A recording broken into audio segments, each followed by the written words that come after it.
A very good morning and welcome to the third edition of Goa Arts and Literary Festival 2012 at ICG. And today we have with us one of the renowned poet, Mr. E.V. Ramakrishnan. Hello, Mr. Ramakrishnan. Hello. So could you just tell us about your entire journey of becoming a poet and then a writer to a translator and now a professor at Gujarat University? Yeah, I work at Central University of Gujarat at Gandhinagar. The journey has been a long one in the sense it has meant using several media like translation, creative writing, criticism. I began writing fiction in Malayalam much earlier. That was in the early 70s, and somewhere along the line I shifted to poetry. I moved out of Kerala in 72, and since I was actually constantly in contact with poets, I began writing poetry in English. Okay. This was early 70s.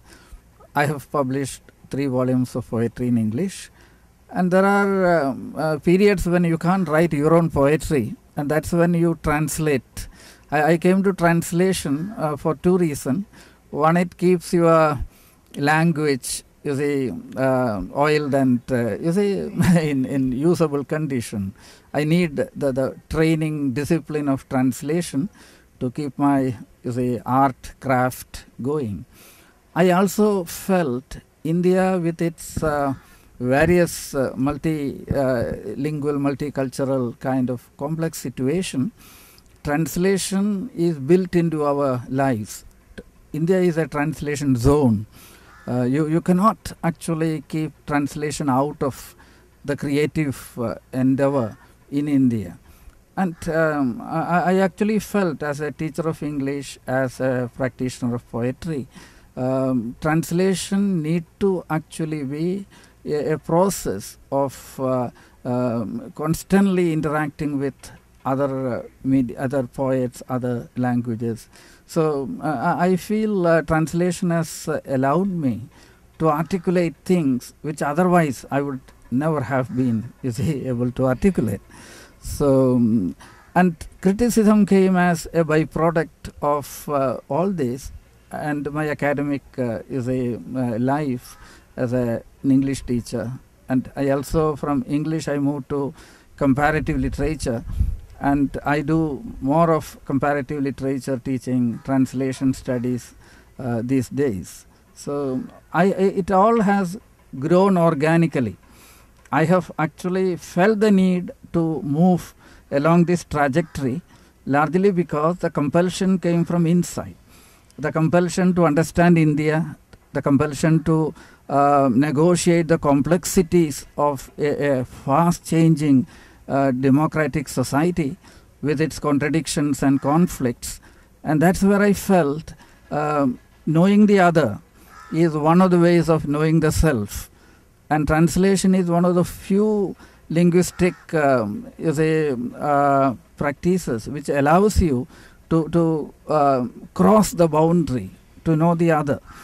And this actually has been a kind of, it has sustained me. I can say creative writing and translation along with critical writing, it has sustained me and allowed me to discover things which about myself, my relation to the times I live in. I feel translation has emerged as a very vibrant part of contemporary Indian culture. You find almost all major publishers in India today coming out with wonderful translations, whether it is OUP or Penguin or Picador or Routledge. They are in search of good translation. We are going through a phase where good translators are actually in great demand. Yeah. And this is one of the most exciting phases of Indian literatures. Writers have never had so good. You can very well see the atmosphere in this Goa Literary Festival. We have writers from almost all major Indian languages here now. from Assamese to Malayalam, and they interact. They are actually in a position to, you say, meet as writers, largely because they are known through the translations. So those boundaries, which in a way, see, India has more than 186 you see, languages. You have been working on this story called Locating Indian Literature, and it has been quite famous and known all over. Could you tell us about what was the inspiration to write this book? This book is a collection of essays dealing with the question of Indian literature and its location. I have actually tried to trace the very emergence of the idea of Indian literature, and I have also critiqued. I have found it necessary to dissociate myself from certain idealistic positions about Indian literature. I have also argued, if in the opening essay, we need to actually see the plurality of Indian literature as something defining. It's a defining feature of Indian literature. So instead of creating a kind of aura about a unitary Indian literature, we need to actually see how the multiple traditions have always taken separate trajectories, and it's also a living tradition. You look at Marathi or Konkani or Malayalam, you find even these small regions are multiple. Even within them there are other traditions merging, converging, diverging, and my emphasis has been on this plurality at the very core of what we call Indian literature. And I remember, I think Professor Anandamurthy is saying, if you look for unity in Indian literature, you will see its diversity. If you look for diversity in Indian literature, you will see its unity. Yeah. So you are always, it goes hand in hand. Hand in hand. Very interestingly, I got to know that you are also working on modernism of poetry. Yeah. So could you just tell us more about this? How did it come into the picture, modernism in poetry? Yeah. In fact, that's something I have done in the last 2 decades. I took up this project of studying the very trajectory of modernism in 3 languages, Malayalam, Marathi and Hindi, and later on I also did some study of Gujarati poetry.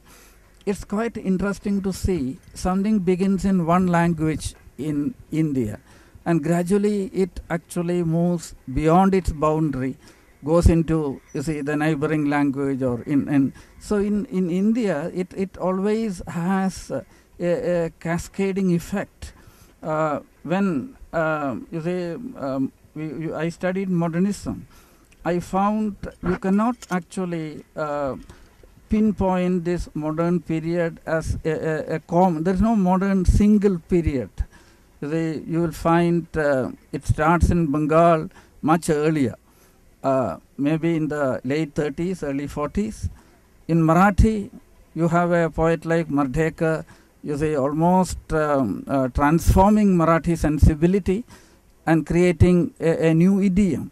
And by 50s, Marathi poetry is on the path towards a total rediscovery. Yeah. The same shift in the sensibility takes place in Malayalam in the 60s or late 50s, or I would say 60s. In Hindi again, it happens in the 40s and by mid 40s. So at one level, I was actually tracing the history of modernism in Indian poetry. At second level, I was also looking at what the content of this modernist is the experimental idiom. And I was fascinated to see almost all Indian languages which actually had this shift in sensibility. They were grappling with a set of questions which in a way define the major socio-political approaches in India. They are grappling with questions which otherwise were not merely literary. They also had social implications, political implications, and culture always is in a way addresses issues which are basic to society. And there are 2 or 3 issues I would like to actually. Language needs to reinvent itself. All languages which actually are living languages need to rediscover the creative potential within that community. So modernism in Indian poetry was an attempt to take beyond a certain regional boundaries, certain issues which were central to the Indian creative encounter with the West, encounter with modernity. And definitely we can also see its ability to process experiences of experience of alienation, experience of a kind of disillusionment. Thematically, modernist poetry has given a very rich and vibrant kind of idiom in almost all Indian languages. Recently, I have been actually looking at this shift in the 80s and 90s. My perhaps the coming project is how a set of new idioms, new social themes have emerged in Indian poetry in the last 20 years, particularly ecology, environmental issues, issues of the suppression of human rights, issues related to the marginal voices like tribals, and so you find a spectrum of poetry dealing with issues of power relations, issues of counter culture, and that is what makes poetry written in Indian languages an extremely strong medium. Think of going. We've also heard that you have been focusing on Indian literature in a comparative context. So could you tell us something more about it? We need to actually create an environment where comparative Indian literature could emerge as a major area of study. I say it for 3 reasons. Indian languages cannot be studied in single language format in isolation. To give an example, you cannot isolate Konkani from Marathi or Konkani from Kannada. I belong to Kerala. I know the close relation between Tamil and Malayalam, or Malayalam and Kannada. Any study of Malayalam would take you to Tamil literature. Hindi can never be isolated from Urdu. Yes, true. And very often culture in India is not bound, the culture boundaries are not the same as linguistic boundary. We have a culture boundary where maybe 2 or 3 languages operate, or maybe 4 or 5 languages operate. When you talk of Eastern India, there may be, you see, there is a Far Eastern, when you go beyond Assam, and you see that entire area is one culturally, you see, much in common. And but it's taken seriously outside and not taken seriously in our country. In that our is country. What you are I've been actually saying the gap between languages has grown in the last 2 or 3 decades. We do not actually look at the neighboring language or the kind of writings which are emerging in other languages. This was not the case earlier. Almost all our major intellectuals were bilingual. Gandhi was a Gujarati writer.